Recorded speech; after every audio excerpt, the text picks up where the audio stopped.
So I woke up at 7 o'clock, couldn't go back to sleep. So I think I went back to sleep at 7:30. Then I woke up at 9:30. And but I went to bed kind of late, like 11:30 p.m. So I was asking Joel for a good experience because I'm pretty sure I didn't get anything good before 7 a.m. So then I got a pretty good one. It was all pretty vivid. I did have this other vivid experience the other day, but it was kind of funny because I knew when I woke up, I was like, well, I totally forgot like the whole first 50% of it. But anyway, because I know I'm pretty sure there was more to it. But anyway, so it was like me and my mom in this strange house. It wasn't a mansion, but I think it was a pretty big house, as far as I remember. And I didn't want anybody to know, we didn't want anybody to know that we were in there snooping around, me and my mom. And it seemed like some of the people that were in there were kind of, like we knew them. But I can't remember who they were. There were some women, maybe a couple men. But anyway, we were snooping around. And it started off, we were in the kitchen, but like I say, I think there was a whole other part to it, the beginning part that I forgot. But we were in the kitchen and we were looking down. I was looking down on the tables and there was bowls of fresh cereal with milk and stuff in the cereal. And I'm like, crap, they just been in here, they're about to come back any second now. It's kind of like they had left, but they were about to come back because, they had fresh cereal made on the table with milk and everything. So anyway, so I was telling my mom, well, let's hurry up and, go snoop around down in the basement. And so, because I knew those people were going to come back and we didn't want them to know that we were in the house. And so we went down into the basement, and Joel's always putting me in creepy basements, but it wasn't creepy or anything, but we went down in the basement, and it was just like, oh my God, almost kind of like when you go to the Goodwill store and, it's a really small Goodwill store or whatever, and there's these big old round racks. They all were round with just tons of clothes. And so down there, it was like nothing but, and I was excited too, because I'm like, all right, let's look at all these clothes and stuff, because I was going to take me some t-shirts and stuff. Like one whole round rack of clothing, and these racks were like, 8, I don't know, about as big as my pond out there, about 5.5 or 6 feet in circumference. And they all were like really close to each other. I mean, it was just all racks, round racks of clothing. And one rack had nothing but t-shirts, another rack had nothing but blouses and stuff. It was all like separated. Actually, I know Joel got that idea from the Goodwill store, probably because that first Goodwill store that was on Battlefield Street, you'd go in there and they would put like certain colors together, like black t-shirts together and blue t-shirts together and yellow t-shirts together. I don't remember there being a whole bunch of round racks, but in this scenario, they all were round and they all were just super close to each other. I mean, it was just nothing. The whole basement was filled full of round circular clothing racks full of, every single one of them was packed full of clothes too. And like I say, one round rack was nothing but like t-shirts, another one was nothing but blouses, and then I'm sure there was some nothing but pants and stuff like that. But anyway, so that was kind of funny. And then we went back up into the kitchen and we knew that we needed to hurry and get out of the house because we knew that they were coming back any second now, all the people that were in the house or visiting or lived in the house or whatever. But me and my mom, we weren't really supposed to be in the house. But anyway, so that was kind of funny. But like I said, that was the one when I woke up. It's like somehow I knew there was a whole beginning part that I forgot, like the first 50%.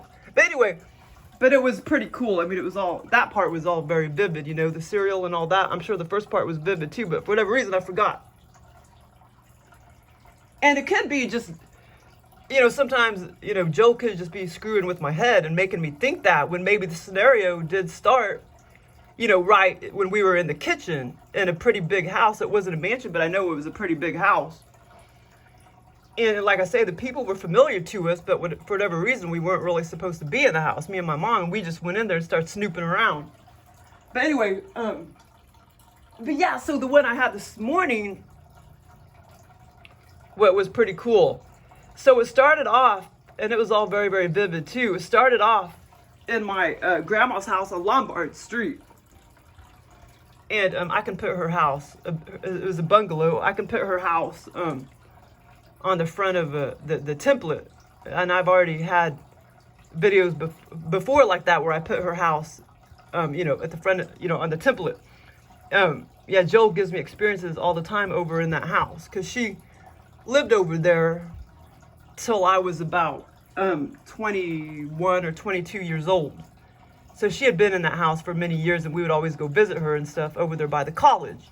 But yeah, so Joel, it's been a while. It's been several months since he's put me in that house, but I got one this morning where he put me in that house, my old, the old house before she moved to Seminole Street over kind of near us. But anyway, so in the scenario, I was over there on Lombard Street in her bungalow in her old house. And it kind of sucks because in the scenario, you know, she was already dead and deceased and everything. And whoever, like my mom, my uncle, and there was a bunch of real estate agents that were about, you know, they were getting the house ready to sell in the very near future. And, you know, I knew that, you know, a bunch of people were getting ready to come together and sell it. Like my mom, my uncle, and then a bunch of other real estate agents and stuff. And so anyway, so it started off. I want to hurry and talk about it before I forget any details. But so I mean, because I saw, you know, the tiniest little details, and I remember all of it. And funny thing is, the kitchen. I never went into the kitchen. A lot of the other scenarios that I'm over there in the house, you know, I'm always checking out the kitchen. But this time it was just the whole living room area and the 2 bedrooms. And I went, well, anyway, I can talk about that later. But so anyway, so I was in, it was like me, my mom. It was basically started off with me and my mom and my uncle. But my uncle was sort of off walking around outside. I didn't actually, I knew he was there, like outside observing the grass and all that. Observing the property. And mainly it started off with me and my mom right there in the living room, the whole square rectangle living room.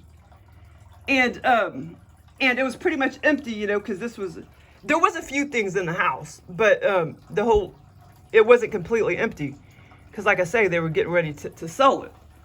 But it's kind of funny because in real life it was the other house, you know, that they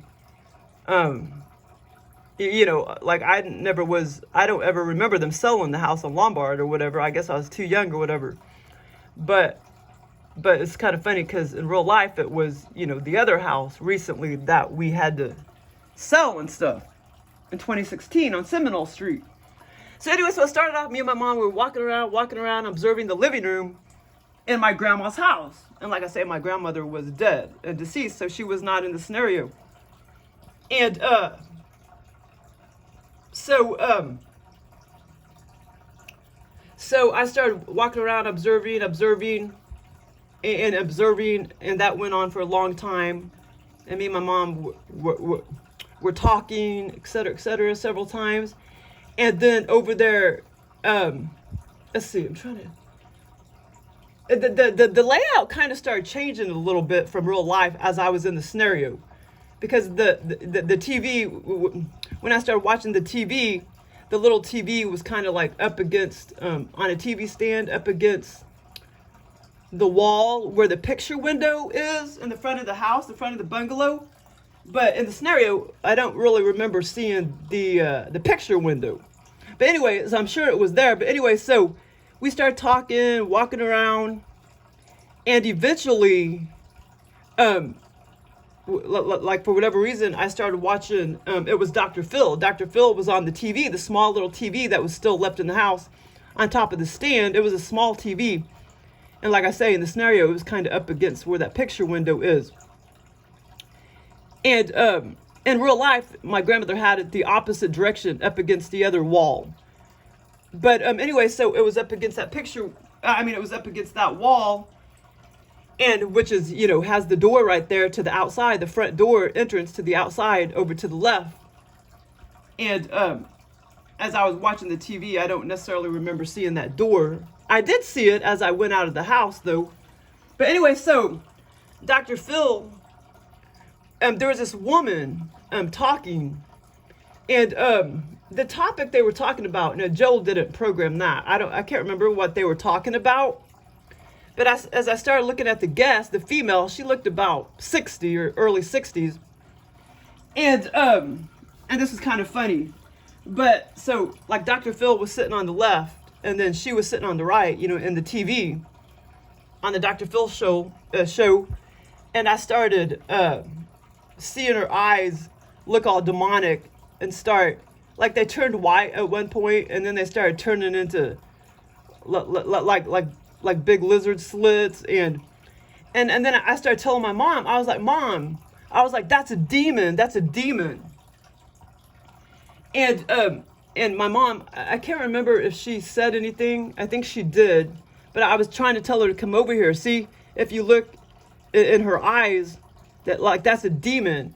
And then this is kind of funny. And then I told my mom, I said, God lifted off the blinders and allowed me to see, these demons. Like I knew that had happened. Like God or whoever lifted off my blinders, and that's why I can see demons now.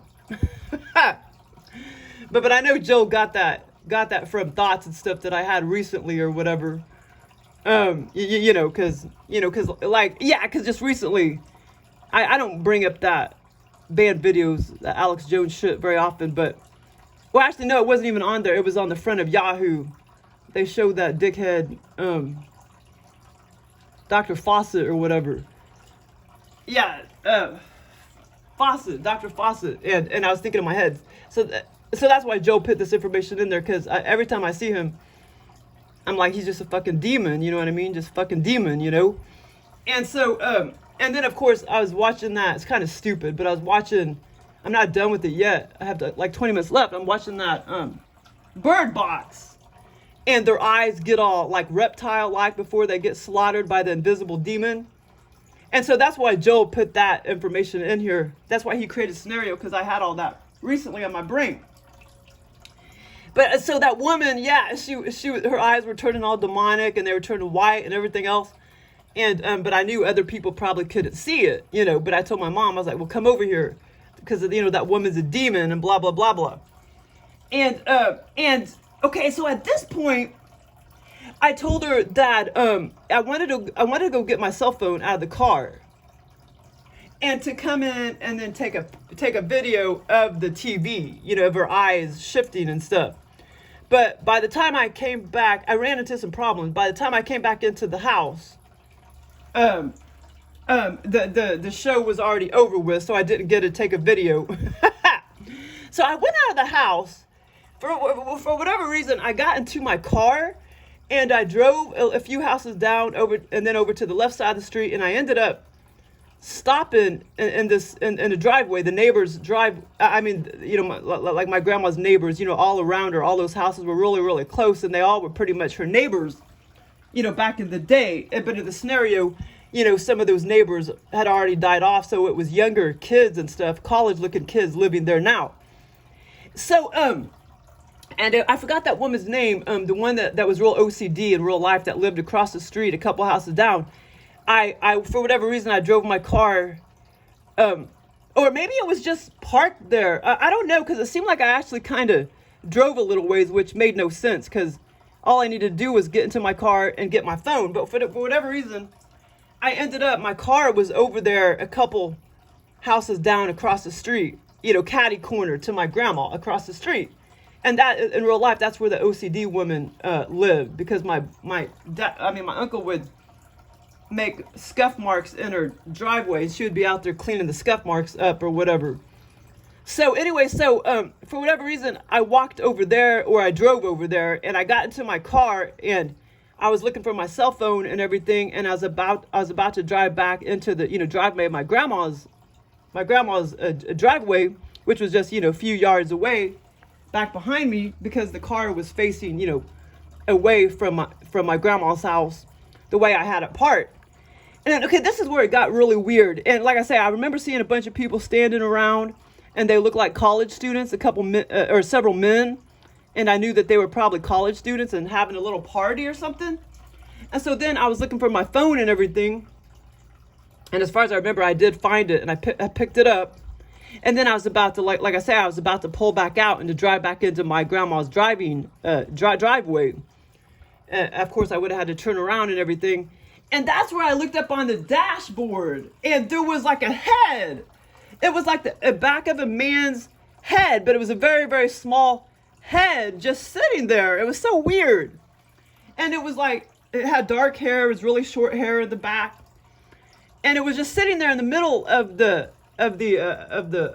dashboard. Oh, actually, it was about as big as this, actually.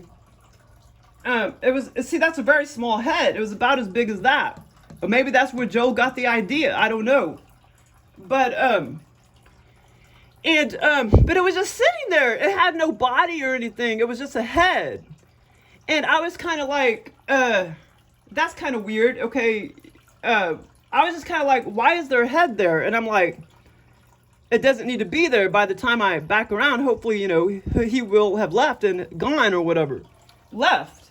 And then eventually, he, as far as I remember, it disappeared, almost like as if, it was so weird. That's the part that made no sense whatsoever. Because like I say, and it was a head. I mean, it was alive and everything, but it had no body or neck or anything like that. It was just a small head. I didn't see his face, only the back of his head. And it's kind of like he was in my car, but shouldn't have been in my car. But instead of a full body, it was only a head. And it was so weird. Okay, so eventually, as far as I remember, it did leave. The head disappeared, whatever. So then when I walked back into my grandma's house, the show was already off and everything, and I didn't get to take a video of the demonic woman with her eyes shape-shifted and everything. And so, this is kind of funny. When I was trying to talk and tell my mom, I was like, see, this is a demon, and God took off the blinders, and that's why I can see demons. And it was kind of like, Joel has done this many times, like he'll make you like play soccer or whatever, then you can't you're trying to kick the ball, and you can't kick the ball. And you're trying to talk, and you can like barely talk. But it did come out. My mom heard me what I said, but it was kind of like, it was like coming out all faded and shit. Like it was hard to talk or something. It was so weird. Kind of like low gravity situations where he puts me in low gravity situations and I could do flips and all that and fly around and float down the steps and glide down the steps like there's no gravity and shit. That's aliens doing all that. But anyway, so then after all of that, I decide to go observe the two bedrooms. And that's kind of funny because, like I say, you think I would have went into the kitchen, but I did not ever go into the kitchen in this scenario. I went into the first bedroom, my grandma's bedroom, and I was kind of like, wow. I looked at her queen-looking bed. It seemed like it was a little bigger than a double bed, but a little smaller than a queen. I looked at her bed, but like I say, in real life, she actually had a twin bed. But in the scenario, she had a semi-double, semi-queen bed. And I looked at her bed. All the covers and everything were basically kind of like that, except it was more, instead of blankets and stuff, it was more sheets, wadded up sheets and stuff, because she had been sleeping on the bed and she was never able to make the bed because she had died.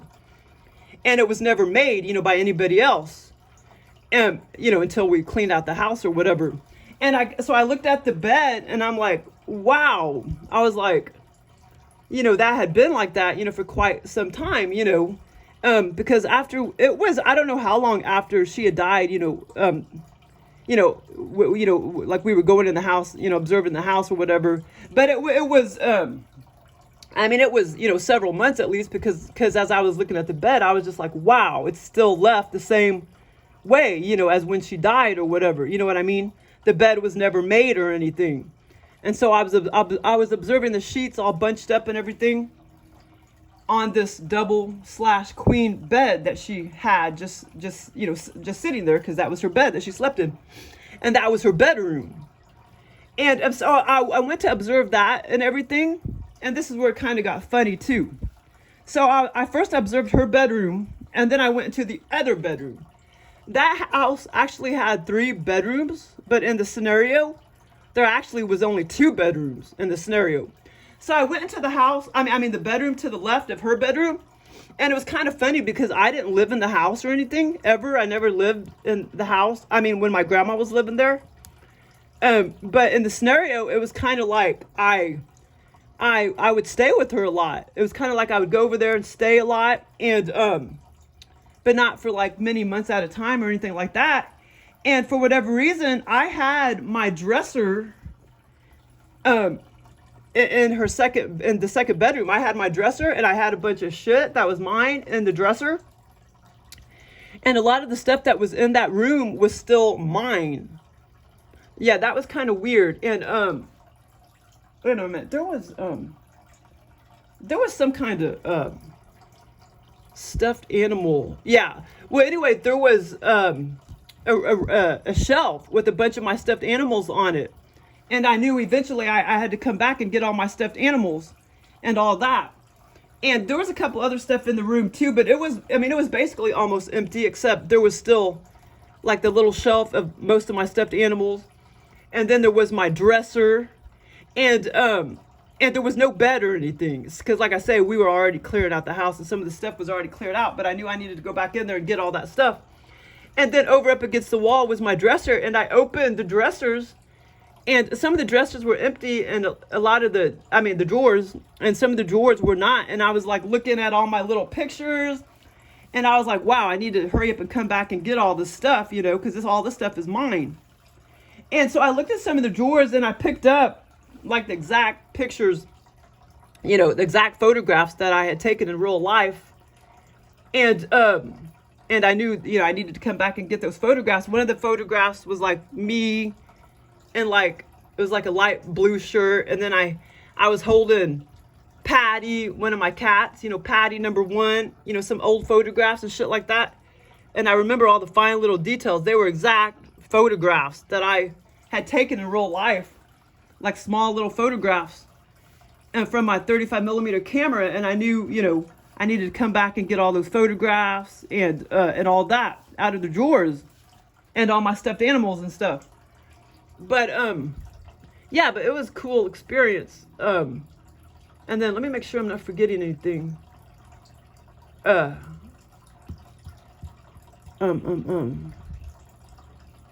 Yeah, it was all very, very vivid. Even when I looked at the tiny little photographs, I saw myself and like holding Patty. And there was a couple other ones too, like that too. And they were, like I say, they were exact photographs that I had taken in real life. And I remembered, exactly when I was in the scenario, those were exactly what I had in real life. You know what I mean? And I still have them somewhere. But yeah, let me just make sure I'm not forgetting anything. Oh yeah, and then I do remember going back in to my grandma's bedroom one last time, and looking at her bed again, because I just, it's like I was like missing her, and I couldn't believe her bed was still like that. Several months later after she died, it was just left the same. You know what I mean? Frozen in time or whatever. Yeah, and then after that, the scenario was pretty much over with. Oh, no, I am forgetting a piece. Okay, so there was one part of the scenario, and I believe it happened before, it may have been after, I can't remember, but it was before or after the scene of watching the Dr. Phil show with the demon and everything, the female demon. All of a sudden, because like I say, it started out with just me and my mom. All of a sudden, like and that may be one of the reasons why I left the house too, was to get away from people I barely knew, and to go find my phone to come back in and take a picture of the demon on the Dr. Phil show. But all of a sudden, there was these strangers that came into the house, and they were Greek. They had these dark eyes, dark hair. There was like a whole family of there was like 8 or 9 of them of Greek people They came into the house and they were sitting there, you know, at a big table, and I was looking at them very closely, and I'm like, that's a Greek family. And I was like, you know, why are they here? And basically they were just kind of like old neighbors or old friends of my grandma's, but I didn't really know them very well at all. And that's one of the reasons why I also left the house to go across the street or whatever to find my phone and blah blah blah blah. And so I know Joel put that in here because, and yeah, it was kind of funny because in real life, after my grandma, so anyway, so I can't remember at what point they actually left or whatever, but all of a sudden they appeared in the house, and there was like 8 or 10 of them, a Greek family, men and women, all ages, and that they all had really, really dark blackish eyes and dark brown hair, and they were Greek. And I don't know where Joe got that part from, but one of the reasons why Joe put that in here was because in real life, after my grandma died, a couple weeks later, we had a get together at my mom's house, and I went over there, and I went into the kitchen, and I'm like, who the hell are these people? There's like these 5 old women. I didn't know who the hell they were. And so that was kind of funny. They were sitting at the kitchen table, but they were all friends of like my grandma's, and I didn't know them from Adam, you know. And so, yeah, so that's why Joe kind of put that in here, that those people kind of appeared and I didn't know who the hell they were. But anyway, yeah, it's kind of fun experience. But I know the stuffed animal part in the bedroom and stuff. I know I'm forgetting a little bit about that. You know, so something with the stuffed animals. I know there's something stuffed animal scene I'm forgetting. Like I'm forgetting. Like what, I don't know what shelf it was on, where it was placed in the room, but I know there was a scene with stuffed animals. And that part kind of escaped me. But I know I did see some of the stuffed animals, and they were the exact stuffed animals, you know, some of them that I have in real life. Because Snoopy was, I do remember seeing Snoopy, and I still have Snoopy. Some of my stuffed animals I did get rid of, that were up there. They were some of the ones that I think that I acquired later. A lot of the ones that I've had since I was super little, I kept all of those since I was, 5, 6, 7 or whatever. But anyway, so yeah. Okay, so now I'm pretty sure I said everything and I remembered everything. The little fine details of the photographs that I saw, and I think there was a couple other things that I'm forgetting that was mine, that was in the drawers, and I was like, yeah, I need to come back and get all this stuff. But the main thing was the 3 photographs. I mean, they were exactly the same as, real life too. The photographs, exact photos that I had taken in real life. And then the head thing was really strange, the head. And like I say, it was kind of funny because the head was about as big as that right there. And the exact, most human heads are a lot bigger than that. And that part was very strange. And then, of course, the Greek people. And then, okay, I'm pretty sure I'm remembering everything. And the demon thing. If it wasn't for those cool things, I probably wouldn't talk about the experience. But if it wasn't for the head and, the demon and the Dr. Phil show, probably wouldn't be talking about the experience, because those are just kind of funny things the aliens do. And Joe could have got the idea of the head thing, because I have that head in the corner there at the front door, that weird head. But in the scenario, it was totally like a real man's head, except it was very tiny, like that. Really short back hair, very, very short, just like a man's haircut, very dark hair. And that was the most weirdest thing ever. To be sitting there on the dashboard. Wasn't that weird, Tony? That was so weird, wasn't it? Thanks for listening.